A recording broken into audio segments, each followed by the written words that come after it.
selamlar.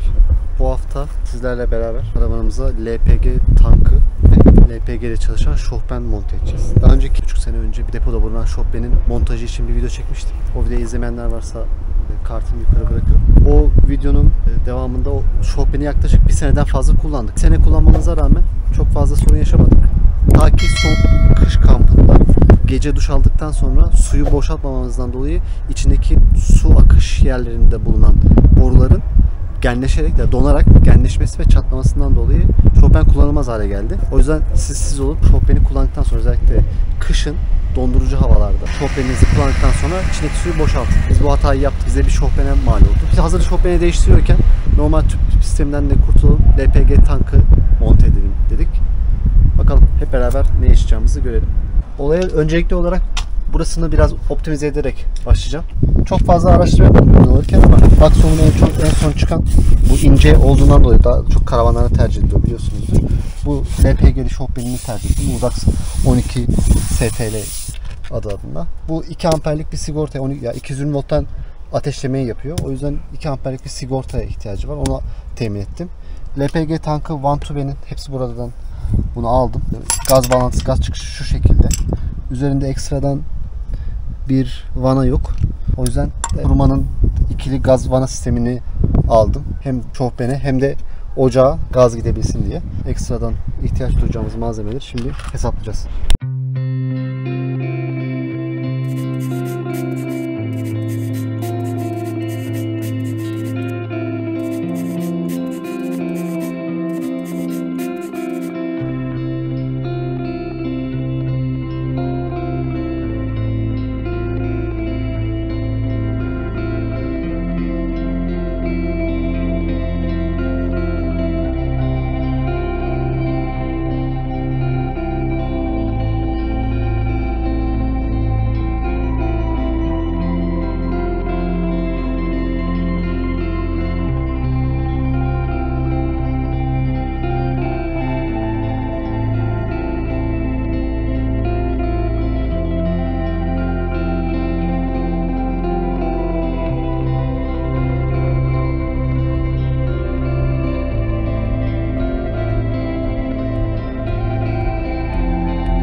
Evet, en son atık suları da birleştirecek şekilde hepsini çıkarttım. Yeni düzenlemeye uyacak şekilde. Şofbeni yerleştirmek için onları çıkartmak zorundaydım oradan. Şimdi gaz bağlantını yapmak için hırdavatçıya gidiyorum. Bakalım gaz bağlantısı orada var mı, yoksa bir otogaz LPG dönüşümü yapan bir yere gitmek zorundayım. Göreceğim bakalım. Şimdi bizim evin yakındaki hırdavatçıya geldim. Bu Truma'nın diş yapısı biraz farklı. Bakalım buna uygun hortum herhalde bulamayacağız. En kötü internetten tekrar sipariş vereceğiz. Hortumları alacağız ama o hortumlar da bizim ocağa uymayacak.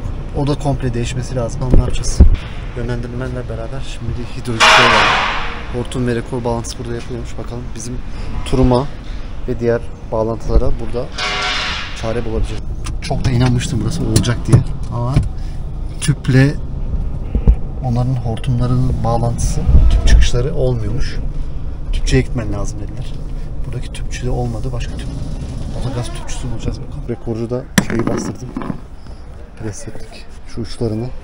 Şurası şofben girişi olacak. Maşon 3/4'ten 1/2'ye redüksiyon. Ondan sonra 1/2 hortum bağlantısı. Bunlar 3/8 bağlantı. Şunlar pres ettim uçlarını. Sağlam olsun diye güvenlik tedbiriyle. Bir de şurayı pres ettim. Redentöre giren kısmını. Bağlayalım bakalım nereye gidiyor. Şimdi şofbeni monte edeceğim. Tık suyu ondan sonra yerleştiririm.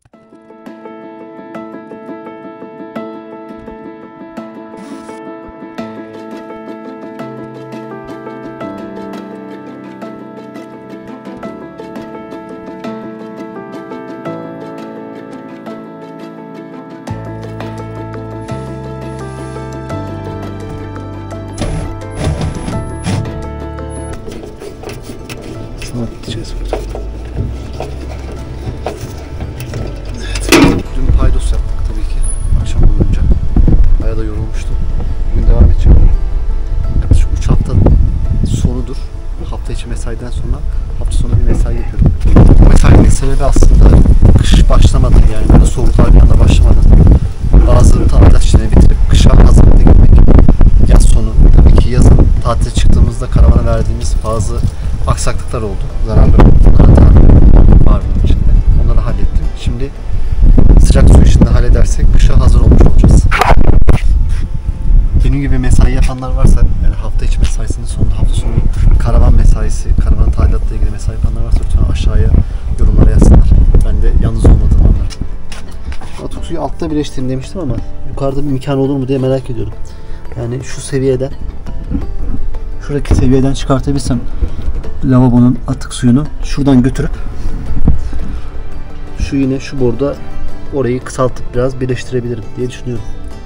Bakalım. Ya da en kötü şuradan aşağıdan indireceğiz. En alta kadar indireceğim. En alttan atık suyu götüreceğim ve şurada bir Y ile birleştireceğim.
Şurası tamam. Burası tamam. Ocak tamam. Sadece şu bağlantısını olunca şurasını yapacağım. Geri kalan. Şimdi sıcak suyu bağlayayım. Bugünkü işimiz bitecek. Şunun altına destek kestireceğim. 4 santim yüksekliğinde bir tahta. Tahtanın altına yapıştıracağım buraya. 4 tane vidayla aşağı doğru sabitleyeceğim. Tahtayı da buna sabitleyeceğim. Sonra da bir kuşakla burayı sabitleriz.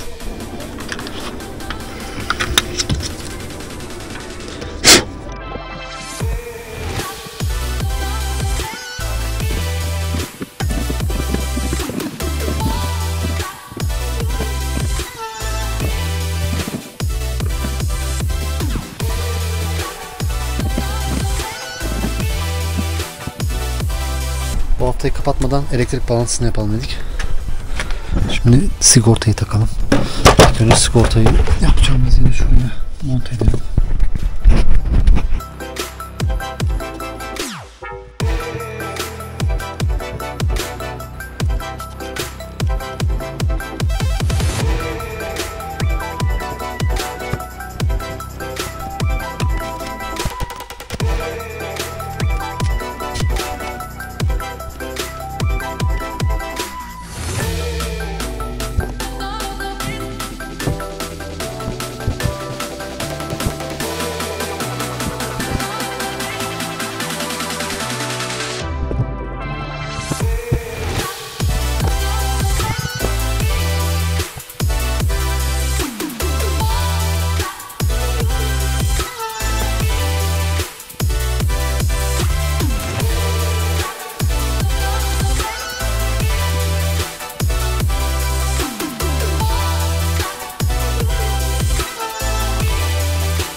Tekrardan merhabalar. Bugün iş çıkışında tüpün altına gelecek şekilde bir tahta buldum.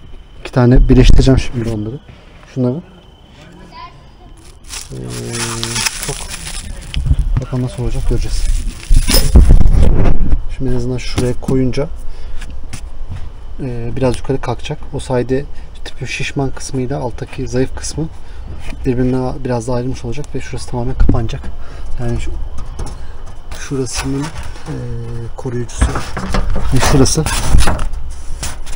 bunu kurtarmış olacağız. Yani tüpün en şişman kısmı şuraya gelecek şekilde bir ayarlama yapacağım şu anda.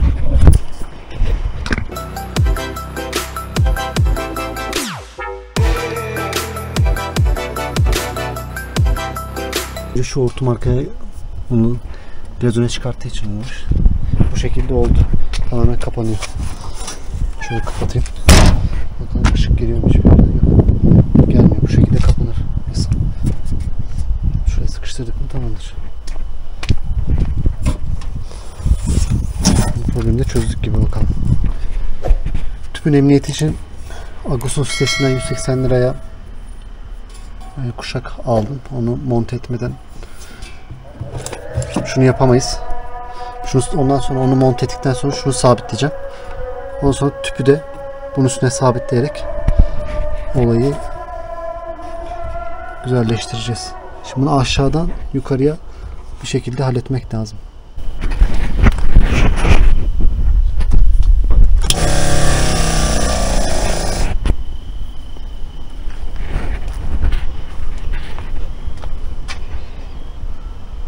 Su neyin suyuydu bilmiyorum ama. Şimdi su girişini yavaş yavaş açalım.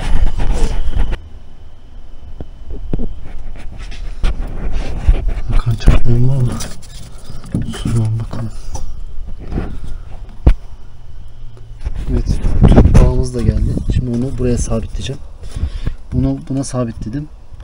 Bunu karavanın gövdesine sabitleyeceğim. Sonra ikisini sabitleyince montaj bitmiş olacak. Geri kalan gazı bağlamak kalıyor. Bunları halledelim şimdi.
son durumda gaz bağlantılarını yaptık.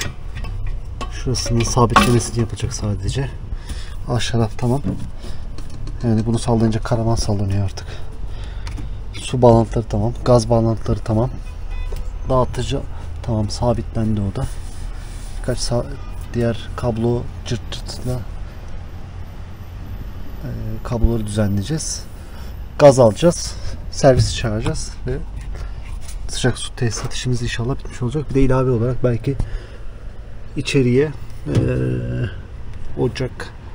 ocağın yanındaki lavaboya, mutfak lavabosuna sıcak su getirecek şekilde bir musluk değişimi, batarya değişimi yaparız.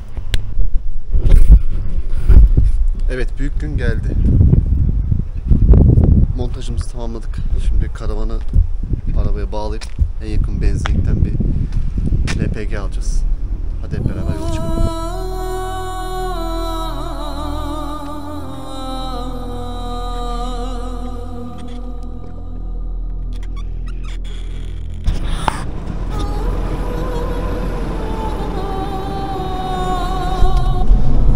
Şimdi arkadaşlar hafif bir stres var. Yani o kadar bağlantıyı yaptım, hani çok gaz bağlantısı yapmışımdır bu zamana kadar. Ama işte bir risk var ya sonuçta, %5'lik, 10'luk, 1'lik de olsa böyle insanın içini şey yapıyor. Biraz heyecanlandırıyor mu diyeyim. Nasıl böyle bir değişik bir duygu oluyor orada. Böyle. Yani ya bir şey olursa, ya işte bir gaz bağlantısında bir sorun varsa, kablonun birinin basıncı yeterli kaldırmazsa falan. Ters gitme ihtimali aslında insana biraz stres yapan. Dışarıda yaptırdığınız zaman birisine tamam diyorsunuz, siz yaptırdınız, sorumluluk sizde diyorsunuz. Şimdi kendiniz yapınca bu sorumluluğu otomatikman kendiniz almış oluyorsunuz. Bunda işte biraz da ekstradan bir stres yüklemiş oluyorsunuz üstüne bence. Maddi tarafı tabii ki hani belki işte işçilikten biraz daha kısıyorsunuz. Masraflarınızı azaltıyorsunuz. Parçaları istediğiniz gibi alıyorsunuz. Ama her zaman her şeyde bir risk var işte, fazla. Sonuçta bu işin %100 uzmanı değilsiniz. Bambaşka işler yapıyoruz. Bir de ekstradan bu işlerle uğraşıyoruz. Bakalım, görelim.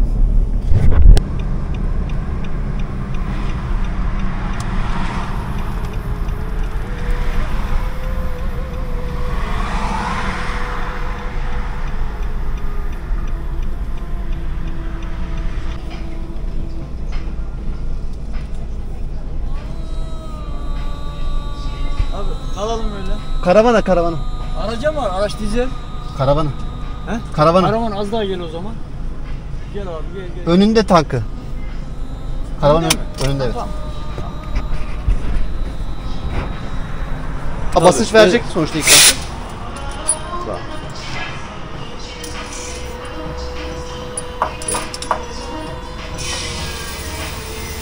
Bak şu anda gaz, burada olan gaz gidiyor, tamam mı? Şurada bir kaçak var sanki. Var. Şurada var abi. Bak şurada kaçak var. Haberin olsun.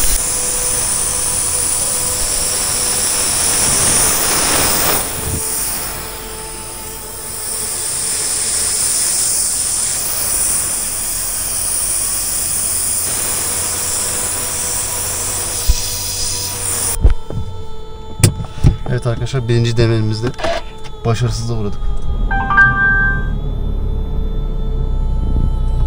Karavanın tüpün bir yerinden hava kaçırıyor. Bunun da videosunu çektim. Bakalım, tankı aldığım yere göndereceğim artık. Yani yarım saat geçti, hala gaz kaçırıyor şuradan. Sadece açmadık, yani gaz vermedik. Sadece şuradan gazı soktu, hortumunu. Şu vidanın altından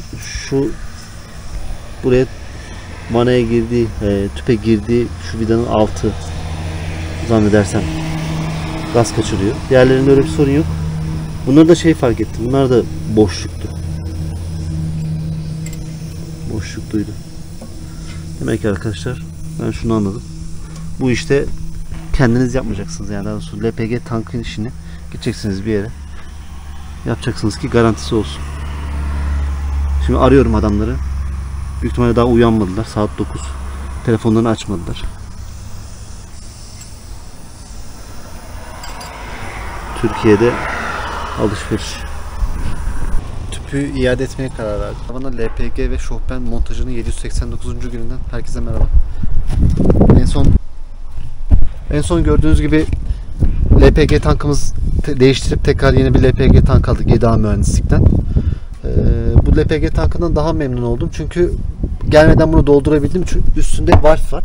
Şu valften kesip her şeyi bağlamadan önce bir 5 litre gaz doldurdum ve buraya getirdim. En azından şimdi ocağı test ettim, çalışıyor. Şu valfi denedim. Şofbeni iade etmeden önce onun bağlantısını yapmıştık. Herhangi bir gaz kaçağı olmadığını da test ettik. Şimdi şofbeni iade ettim. İçindeki borunun dış borunun sallamasından dolayı çok fazla sallantı yapıyordu. Onu da iade ettikten sonra şimdi geri kalan tekrar yeni şofbenin siparişini verdim. Şofben geldikten sonra onun montajını yapılacak. Gaz bağlantısı yapılacak. Elektrikle su zaten bağlı. Şimdi bugün tüpün alt tarafından montajını, daha sonra sabitlemesini tamamlayacağız. Buradan bağlamalarını, kuşaklarını bağlarız. Bir de gelen su miktarı biraz az görünüyordu. Yani şofbende normalde gelen su miktarı yeterli olmadığı zaman oradaki duş işareti çıkmıyor Dakson şofbenler için. Bir şofben hidrofordan çıkan su basıncının yeterli olup olmadığını bir tekrar bakacağım.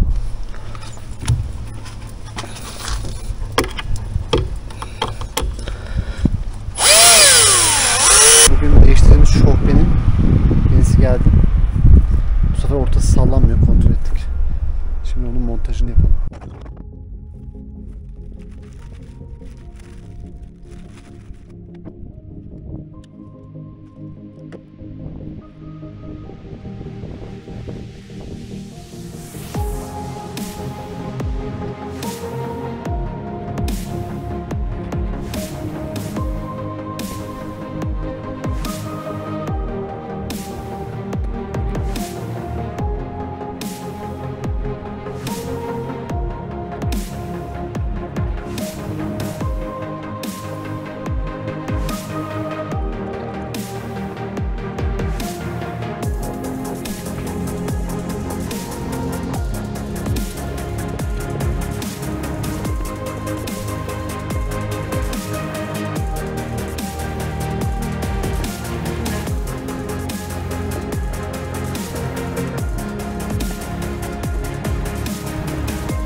Elektrik bağlantısını yaptım. Şimdi açalım bakalım çalışacak mı?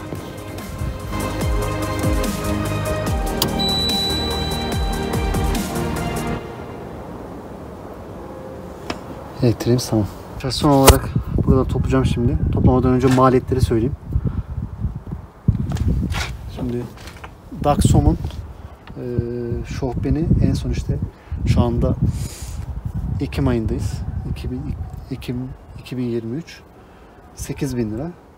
Tüp 4.000 lira. 12.000 lira. Truma'nın gaz dağıtıcısı şuradaki. Şu gaz dağıtıcısı ikili valve olarak geçiyor. Onun bir tane daha valve var orada. Belki ihtiyaç olur da üçüncü bir gaz bağlantısı ihtiyaç olur diye bunu aldım. O 1800 lira. 13.800 lira oldu. Toplam gaz bağlantıları işte sigorta falan derken de yaklaşık 14.000 liraya geldi.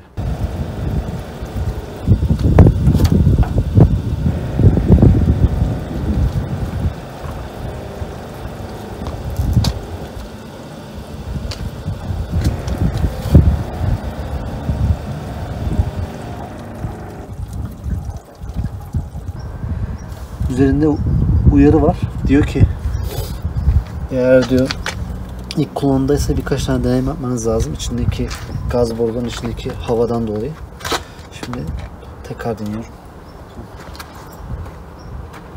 Bitti mi gaz? Hayat işlemini bir daha deniyorum. Evet, su tasarruflu başlık vardı, ondan dolayı olmuyormuş. Çıkartınca şimdi ateşleme başladı. İçeride suyun sıcaklığını kontrol edelim şimdi.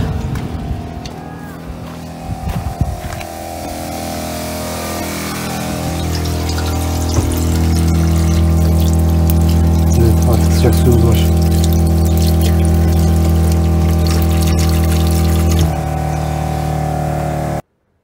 Şimdi sularımızı açalım.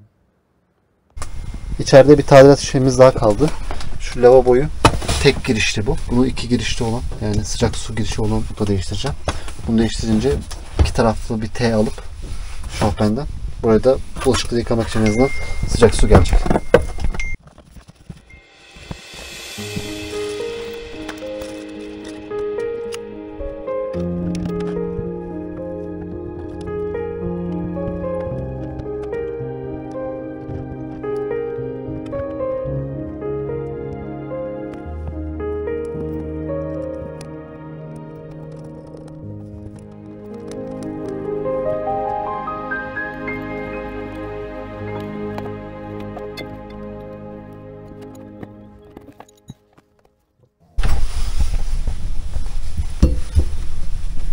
Yeterince sağlam oldu herhalde.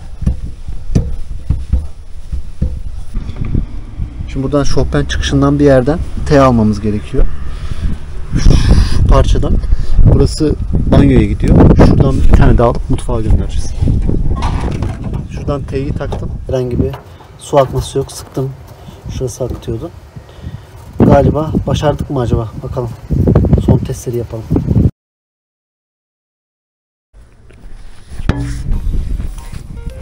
Gördüğünüz gibi,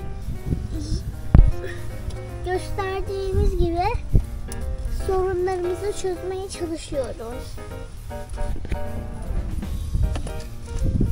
Tüpümüz de bir sorun yaşanmaması için sıcak suyumuzu yapacağız. Sıcak su olmadığı için karavanımızda bundan da gösteri yapacağız. O yüzden arkadaşlar karavanımızın içinden size bir göstereyim. Şöyle bir şey. Tabii ki de çünkü karavanımızdaki her bozukluğu çözmeye çalışacağız ve kampa gideceğiz. Karavanımızı bir uzaktan göstereyim. Bu da benim babam. Karavanın işlerini çözmeye çalışıyor.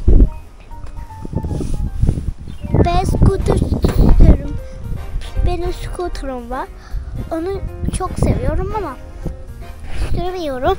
Çünkü şu an çekimimizi yapıyoruz. Böyle sitemizde size gösterme yapayım şöyle. Bizim site de burası. Şurası en uzun apartman.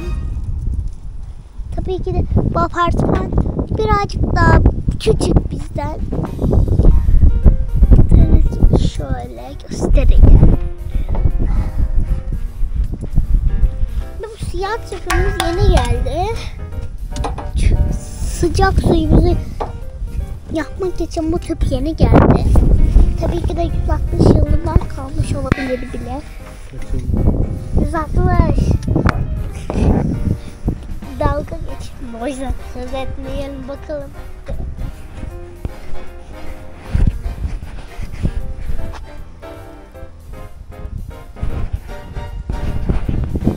Her zaman her istediğimiz olamaz. Bunu biliyoruz, tamam. Ama her istediğimiz kendimize göredir. Ve yeni tüpümüz böyledir. Göstereyim bir kendi halimle. Tabii ki de. Ve böyle bağlantı ben yapacağım. Babam bana yaptırdı. Çünkü bir sorun varsa tabii ki de kendimizinkini öğrenmek için. Çok iyi yapıyormuş. Tabii ki de öyle de. Her bir borumuzdan sorun çıkacak diye korkuyoruz. Ve bu sorunda işte şu borunun şeyi uyuk hali. Gördüğünüz gibi güneşin yüzü çok parlak.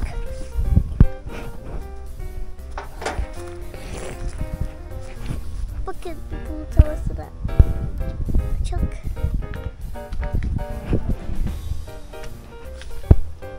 Şunun yeni yapılıyor bize. Şuramız. Ve şu araba yanlışlığından kalmış olabilir. Şu araba şu an yuvarlak içeri aldığım araba 260 yıldandır.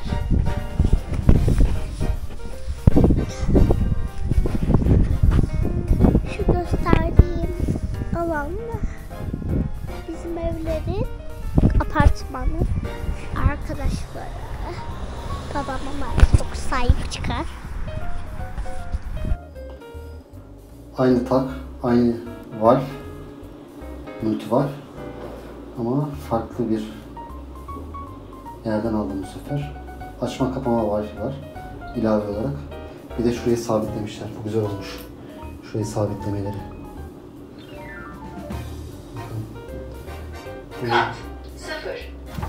Şofbenin montajını şöyle gerçekleştirdim 3 taraf üzerinden. Buraya gaz bağlanacak. Gazın bağlantısı yapmadım ama bütün bağlantıları yaptım aşağıda. Yukarısından şöyle bir sallantı var hocam. Gösteriyorum. Burası sallanıyor. Bu normal mi? İzlediğinizi beğendiyseniz beğenme tuşuna basmayı, kanala abone olmayı ve başkalarıyla videomuzu paylaşmayı unutmayın.